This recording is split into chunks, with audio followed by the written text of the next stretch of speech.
I didn't think that was right. Hold on, I keep getting phone calls. It keeps messing up my video. You didn't think it was right that what? That the Americans should be mean to the Germans if they wounded. Right. Yeah, they should be nice to them like any other person, right?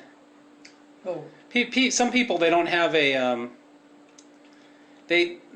don't know. You know what's they don't have an emotional maturity, and they I don't know. You know. Yeah, I agree with you though.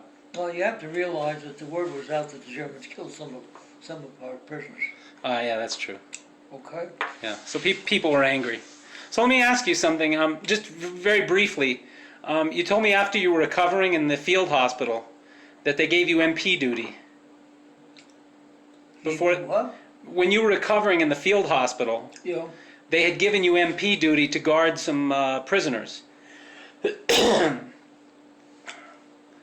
Not in the field hospital. No, I didn't have any duties there. Where were you when they gave you the MP duty? Get me the one? They gave you MP duty. Oh, that's not at that time. That was later on. Well, you were waiting to be reassigned, right? I'm trying to get back to my unit. So what was your job as MP? What were you doing there? That's an interesting story. Let me finish where we're at.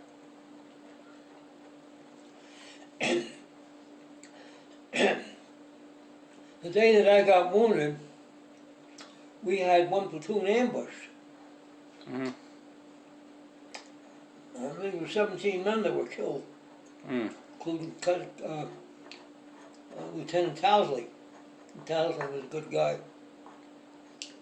They took 4 men prisoners, and they were going to shoot them. It so happened that we had taken prisoners from that particular German unit, and they recognized our men. So it paid off that you guys took prisoners instead of killed them. Yeah, so they said, Nick Sheehan will treat them the same way that they treated us. Okay. So anyhow, then I went back to France. I was in the hospital in France. And anyway, that was pretty nice.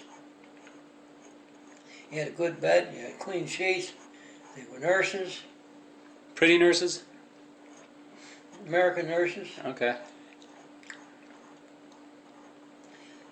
Finally, after they had taken a shrapnel out of me and sewed up my leg, and then after it healed a bit, I was able to get up and go through the chow line outside.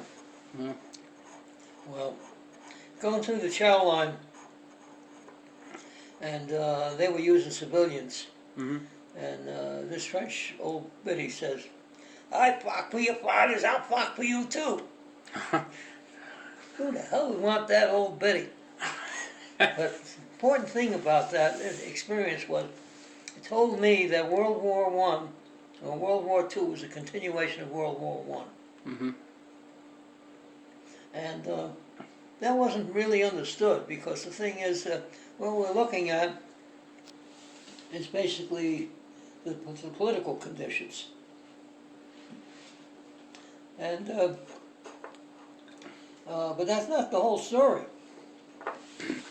You have to go back into the history of World War I in order to understand it. Right. Of course, I didn't know enough about it at that time. Well, you were just a kid. Huh? You were just a kid. I didn't get you. You were just a kid. I was more than a kid.